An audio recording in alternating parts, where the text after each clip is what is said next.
അഭിനയ രംഗത്തേക്ക് എത്തിയ ശേഷം രേണു കേൾക്കാത്ത പഴികളില്ല.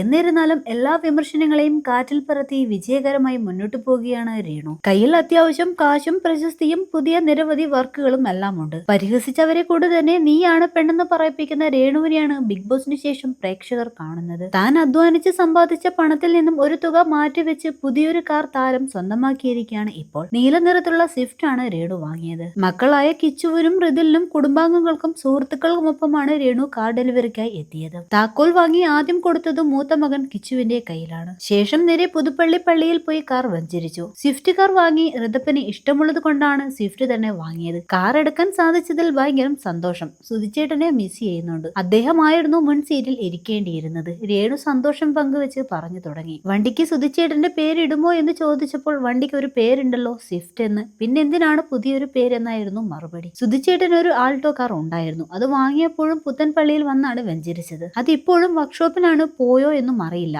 ഞാൻ ലൈസൻസ് എടുക്കാൻ പോകുന്നില്ല, കാരണം ഞാൻ വാഹനം ഓടിക്കില്ല, എനിക്ക് പേടിയാണ്. സുധിച്ചേട്ടന്റെ മരണം കാർ അപകടത്തിൽ ആയിരുന്നല്ലോ. ആ സംഭവത്തിന് ശേഷം ഭയമാണ്. കസിൻസും കിച്ചുവും ഒക്കെ വണ്ടി ഓടിച്ചോളും. ഇപ്പോഴും ഇനാഗ്രേഷനൊക്കെ പോകുന്നത് ബസ് ബുക്ക് ചെയ്താണെന്നും രേണു കൂട്ടിച്ചേർത്തു. അമ്മ സ്വന്തമായി വാഹനം വാങ്ങിയതിൽ സന്തോഷമുണ്ട്. അങ്ങനെ ഒരു സാഹചര്യത്തിലേക്ക് കാര്യങ്ങൾ എത്തിയില്ലേ. അമ്മയ്ക്ക് പുതിയ പുതിയ നേട്ടങ്ങൾ ഉണ്ടാകുന്നത് നല്ലൊരു കാര്യമാണ്. കാർ എടുക്കാൻ ആഗ്രഹിക്കുന്ന കാര്യം അമ്മ എന്നോട് പറഞ്ഞിരുന്നു. ഞാൻ കാർ എടുത്ത സമയത്ത് അമ്മ ദുബായിലായിരുന്നു എന്നും മകൻ കിച്ചു പറഞ്ഞു. തന്റെ പേരിൽ പ്രചരിക്കുന്ന വിവാദങ്ങൾക്ക് രേണു മറുപടിയും നൽകി. അബോർഷൻ കേസിനെ കുറിച്ച് ചോദിച്ചാൽ അതൊക്കെ വരട്ടെ, പെണ്ണാണെങ്കിൽ അങ്ങനെയൊക്കെ ഉണ്ടാകും. അതിന് മറ്റുള്ളവർക്ക് എന്താ, ഓരോന്ന് പറയുന്നവർക്കൊക്കെ എന്താ പ്രശ്നം? ഈ പറയുന്നവനൊക്കെയാണോ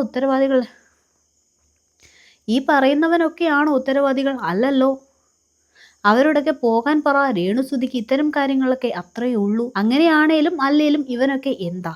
പള്ളിയിൽ മുറ്റത്ത് നിൽക്കുന്നത് കൊണ്ട് കൂടുതലൊന്നും പറയുന്നില്ല. എനിക്കെതിരെ നിരന്തരമായി വീഡിയോ വരുമ്പോൾ ഞാൻ മിണ്ടാതിരിക്കുകയല്ലേ. അപ്പോൾ അവർ കരുതുന്നത് ഞാനൊന്നും പ്രതികരിക്കാതെ എല്ലാം വിഴുങ്ങിയിരിക്കുകയാണ് എന്ന്. ഇപ്പോഴാണ് ഇതൊക്കെ കേട്ട് ഞാൻ പൊട്ടിത്തെറിക്കാൻ തുടങ്ങിയതും. ചിലത് കാണുമ്പോൾ പൊട്ടിത്തെറിച്ചു പോകും. ഇനിയും ഞാൻ എനിക്ക് തോന്നുകയാണെങ്കിൽ മറുപടി കൊടുക്കുന്നുമുണ്ട്. എന്നെ ദ്രോഹിക്കുന്നവരുടെ പേര് എടുത്തു പറഞ്ഞ് അവർക്ക് റീച്ച് കൊടുക്കേണ്ട കാര്യമില്ലല്ലോ. വിവാഹത്തെക്കുറിച്ച് ഞാൻ പണ്ടേ പറയുമായിരുന്നല്ലോ. ആലോചനകൾ മുൻപും നിരവധികൾ വന്നിട്ടുണ്ട്. അന്ന് ആലോചനയുമായി വന്നവർ വേറെ കെട്ടിപ്പോയെന്ന് തോന്നുന്നു. വിദേശ യാത്രകൾ ഇനിയും വരുന്നുണ്ട്. വരട്ടെ, വന്ന ശേഷം പറയാം. ഏതെങ്കിലും രാജ്യം സന്ദർശിക്കണം തുടങ്ങിയ ആഗ്രഹങ്ങളൊന്നും എനിക്കില്ല. ഇതുവരെ പോയതിൽ ദുബായ് യാത്രയാണ് എനിക്ക് ഇഷ്ടപ്പെട്ടത്. 36-ാം വയസ്സിൽ കല്യാണത്തെക്കുറിച്ച് ചിന്തിക്കുമെന്നും രേണു പറഞ്ഞു.